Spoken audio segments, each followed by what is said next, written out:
चलिए शुरू करते हैं महत्वपूर्ण और काम की 50 बड़ी खबरों को, वो भी 10 मिनट में। पर उससे पहले अगर अभी तक आपने वीडियो को लाइक नहीं किया तो वीडियो को लाइक जरूर से करें और चैनल को सब्सक्राइब करना बिल्कुल भी ना भूलें। और इसी के साथ आज की पहली बड़ी खबर की पीएम नरेंद्र मोदी बोले, हमारा विजन वैश्विक होना चाहिए। भारत ने दुनिया के कई देशों को दिखाया है रास्ता। आपको बता दें कि प्रधानमंत्री नरेंद्र मोदी ने दुनिया के अलग अलग देशों में उपजे हालात की तरफ इशारा करते हुए कहा कि आज विश्व के सामने अनेकों साझे संकट हैं और चुनौतियां भी हैं। मानवता के समक्ष जो भी प्रश्न खड़े हैं उसका समाधान भारत के अनुभवों और उसके सांस्कृतिक सामर्थ्य से ही निकल सकता है। उन्होंने कहा कि दुनिया के कई देश, कई सभ्यताएं जब अपने धर्म से भटकी तो वहां अध्यात्म की जगह भौतिकवाद ने ले ली, लेकिन भारत के ऋषियों, संतों और गुरुओं ने हमेशा विचार और व्यवहार का शोधन किया और उनका संवर्धन भी किया। और इसी के साथ अगली बड़ी खबर की पीके ने ठुकराया कांग्रेस का ऑफर। कांग्रेस में शामिल नहीं होंगे प्रशांत किशोर, रणदीप सुरजेवाला ने दी इसकी जानकारी। आपको बता दें कि लगातार चुनाव में कांग्रेस को मिली हार के बाद अब 2024 की तैयारियां शुरू हो गई हैं।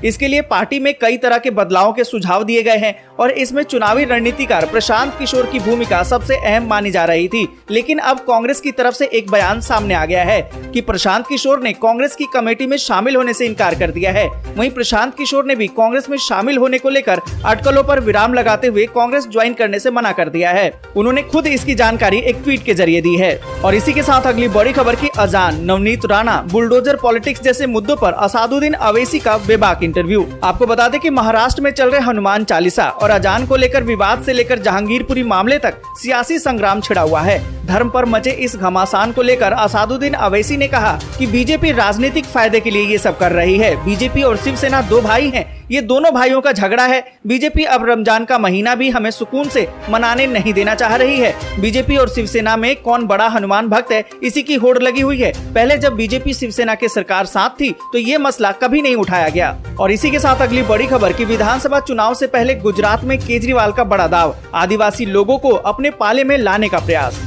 आपको बता दें कि आम आदमी पार्टी के राष्ट्रीय संयोजक अरविंद केजरीवाल और भारतीय ट्राइबल पार्टी के संस्थापक छोटू वसावा 1 मई को गुजरात में भरूच जिले में वलिया के निकट एक आदिवासी रैली को संयुक्त रूप से संबोधित करेंगे। यहाँ पर आपको बता दें कि गुजरात में इस साल दिसंबर में विधानसभा चुनाव होने वाले हैं। यहाँ पर आपको बता दें कि आदिवासी संकल्प महासम्मेलन को संबोधित करने से पहले केजरीवाल और वसावा आदिवासी समुदाय से जुड़े साझा हितों से संबंधित मुद्दों पर चर्चा करेंगे। और इसी के साथ अगली बड़ी खबर की तेजस्वी और आरजेडी की राजनीति के लिए संकट बन गए हैं लालू यादव के बड़े बेटे तेज प्रताप यादव। आपको बता दें कि आरजेडी सुप्रीमो लालू यादव के छोटे बेटे तेजस्वी यादव एक तरफ पार्टी के सियासी समीकरण को दुरुस्त करने की कवायद कर रहे हैं, वहीं दूसरी तरफ तेजस्वी के अरमानों पर उनके बड़े भाई तेज प्रताप यादव पानी फेरते नजर आ रहे हैं। भले ही तेज प्रताप तेजस्वी यादव को अर्जुन बताकर खुद को सारथी कृष्ण के रूप में पेश करते हैं, लेकिन दूसरे ही पल सियासी संकट भी बन जाते हैं जिस पर पार्टी और परिवार दोनों के लिए जवाब देते नहीं बनता है। आपको बता दें कि आरजेडी के नेता रामराज ने उन पर कुछ आरोप लगाए। उनके आरोपों के कुछ देर बाद तेज प्रताप यादव ने अपना इस्तीफा देने का ऐलान कर दिया। तेज प्रताप ने ट्वीट करके कहा, मैंने अपने पिता के नक्शे कदम पर चलने का काम किया है, सभी कार्यकर्ताओं को सम्मान दिया, जल्द अपने पिता से मिलकर अपना इस्तीफा दूंगा। और इसी के साथ अगली बड़ी खबर की बंगाल में ममता सरकार के खिलाफ भाजपा का हल्ला बोल, पुलिस ने किया लाठीचार्ज, तेजस्वी सूर्या बोले दीदी बन गई है हिटलर। आपको बता दें कि भारतीय जनता पार्टी ने ममता सरकार के खिलाफ मंगलवार को सड़क पर विरोध प्रदर्शन किया। इस प्रदर्शन में भाग लेने भारतीय जनता युवा मोर्चा के राष्ट्रीय अध्यक्ष तेजस्वी सूर्या भी पहुंचे। भाजपा के प्रदर्शन को रोकने के लिए कोलकाता पुलिस ने लाठीचार्ज किया और वाटर कैनन का इस्तेमाल किया। पुलिस की कार्रवाई में कई भाजपा कार्यकर्ताओं को चोटें आई। भाजपा ने ममता सरकार पर भर्तियों में घोटाले का आरोप लगाया है। और इसी के साथ अगली बड़ी खबर की शिवपाल यादव बोले, अखिलेश यादव का हाल विनाश काले विपरीत बुद्धि जैसा। आपको बता दें कि प्रगतिशील समाजवादी पार्टी के अध्यक्ष शिवपाल सिंह यादव समाजवादी पार्टी के मुखिया अखिलेश यादव से नाराज चल रहे हैं। पार्टी में लगातार हो रही उपेक्षा इसकी वजह है। शिवपाल यादव कहते हैं कि अखिलेश के लिए 2022 के विधानसभा चुनाव में भाजपा को सत्ता से हटाने का बहुत अच्छा मौका था, किंतु विनाशकाले विपरीत बुद्धि। आपको बता दें कि शिवपाल यादव ने आरोप लगाया है कि मुझे स्टार प्रचारकों में नहीं रखा गया, पार्टी में कोई जिम्मेदारी नहीं दी गई, विपक्ष के नेताओं में सबसे बड़ी जीत के बावजूद मेरी उपेक्षा हो रही है। साथ ही उन्होंने कहा कि सपा में मुझे अपमान के सिवा कुछ नहीं मिला है। शिवपाल यादव ने यहाँ तक कह दिया कि बीजेपी को 2022 में हराने का अच्छा मौका अखिलेश यादव के पास था, पर वही ना कि अखिलेश का हाल विनाश काले विपरीत बुद्धि जैसा हो गया। और इसी के साथ आज की बड़ी खबर कि भारत में आने वाली है कोरोना की चौथी लहर, क्या फिर से लगेगी पाबंदियां? जानिए क्या कहते हैं एक्सपर्ट। आपको बता दें कि दुनिया भर में कोरोना का कहर खत्म होने का नाम नहीं ले रहा है। कोरोना की तीसरी लहर समाप्त होने के बाद ऐसा लग रहा था कि मानो अब कोरोना हमेशा के लिए चला गया है,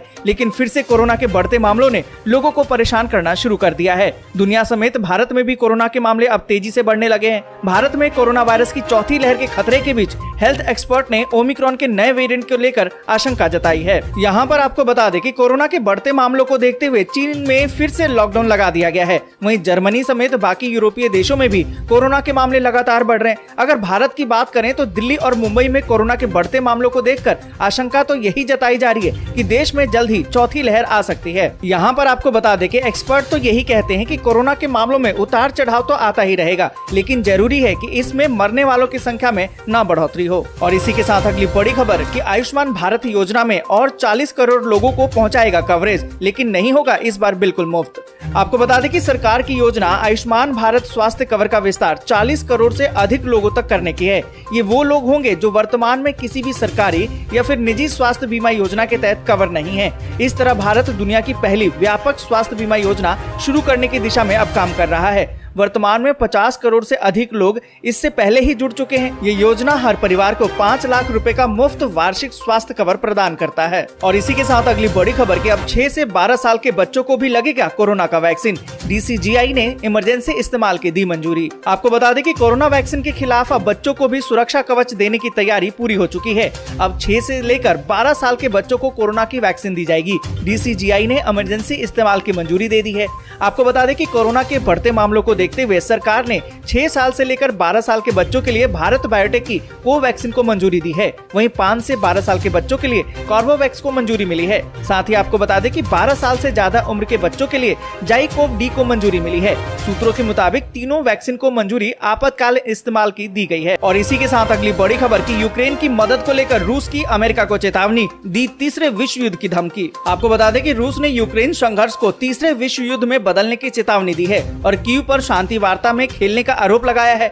आपको बता दें कि जब अमेरिकी अधिकारियों ने कहा कि यूक्रेनी सेना मास्को को वापस हरा सकती है। इस बीच रूसी विदेश मंत्री लावरोव ने शांति वार्ता को विफल करने के लिए कीव के दृष्टिकोण की आलोचना करते हुए कहा कि तीसरे विश्व युद्ध का जोखिम गंभीर है, ये वास्तविक है, आप इसे कम नहीं आंक सकते हैं। तो मतलब साफ है कि रूस पूरी तरह से अब तीसरे विश्व युद्ध की धमकी दे रहा है। और इसी के साथ अगली बड़ी खबर की यूक्रेन के 5 रेलवे स्टेशनों पर रूस का हमला, दर्जनों के मरने की आशंका, रिफाइनरी और बिजली घर भी हमले से हुए बर्बाद। आपको बता दें कि रूसी सेना ने यूक्रेन के 5 रेलवे स्टेशनों को निशाना बनाया है। इन हमलों में दर्जनों लोगों के मारे जाने की आशंका है। जिन रेलवे स्टेशनों को निशाना बनाया गया है वे मध्य और पश्चिमी यूक्रेन के हैं। इस बीच आपको बता दें कि रूस के सीमावर्ती इलाके में तेल के भंडार में आग लगने की खबर है। आपको बता दें कि यूक्रेनी हमले से इसे इनकार किया गया है। हाल के दिनों में यूक्रेन पर 2 बार रूसी सीमा में घुसकर हवाई हमला भी होने का आरोप। दोस्तों आज के लिए बस यहीं तक। जय हिंद, जय